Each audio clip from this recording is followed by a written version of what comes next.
I had $10,000 to invest right now, here's exactly what I would do. Now, my goal would be to build a business, something that I'm gonna have long-term that's gonna produce income every single month consistently. You could obviously go the safer route, invest in the S&P 500, invest into some index funds, etc. Just have long-term growth, which I do suggest. But let's say you already have that sorted, you already have some of your investment accounts maxed out. And now it's time to actually build a business which is going to take you to that next level. So I would personally focus on building a brand. And I'm not gonna build my own website and try to figure out how to drive traffic through Facebook ads and Google ads and stuff like that. I'm going to utilize Amazon to sell products because they have a massive platform already with buyers coming to it every single day and millions of buyers at that. And I'm gonna do what's called FBA, which is where Amazon will store and fulfill the goods for us. So Amazon FBA private label specifically, which is the aspect of us building our own brand.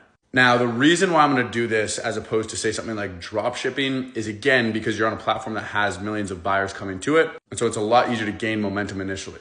And the title of the video is what I would do if I have $10,000 to invest. And for Amazon FBA private label, you need to have money to put in, at least 5,000, but the more you have, the better. And so having closer to 10K budget is gonna give us a little bit of an advantage. And so the first step would be trying to find the right product. And we use tools like Helium 10 to do this so we can look at the data, make a data-driven decision instead of an emotional-based decision. And once we find a product that looks good in terms of the data, we need to do something to differentiate it, something to stand out from the competition. So maybe we add a bonus item or we find a way to improve the function of the product or design. And we can look at negative reviews to do that. We can also ask ChatGPT to give us some inspiration. And then we got to reach out to suppliers. And right now it's an interesting time because obviously the tariffs are going on, but it takes about 2 months to get everything sorted from your product to suppliers, branding, etc. And so in 2 months, it's very unlikely that they're going to be at 145% as they are now.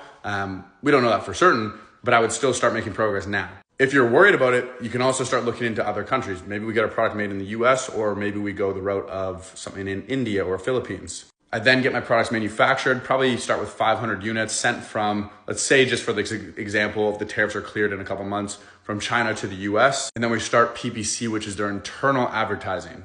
Once we do this, we're gonna start having more clicks, more sales, and our organic ranking will improve. And then it's just rinse and repeat. Keep launching more and more products under your brand, under one niche, so that you can create brand consistency long-term. And so eventually you have consistent income coming in every single month, and you can go and sell your brand at some point if you want to. If you wanna learn how to build a successful Amazon FBA private label business, then give me a follow.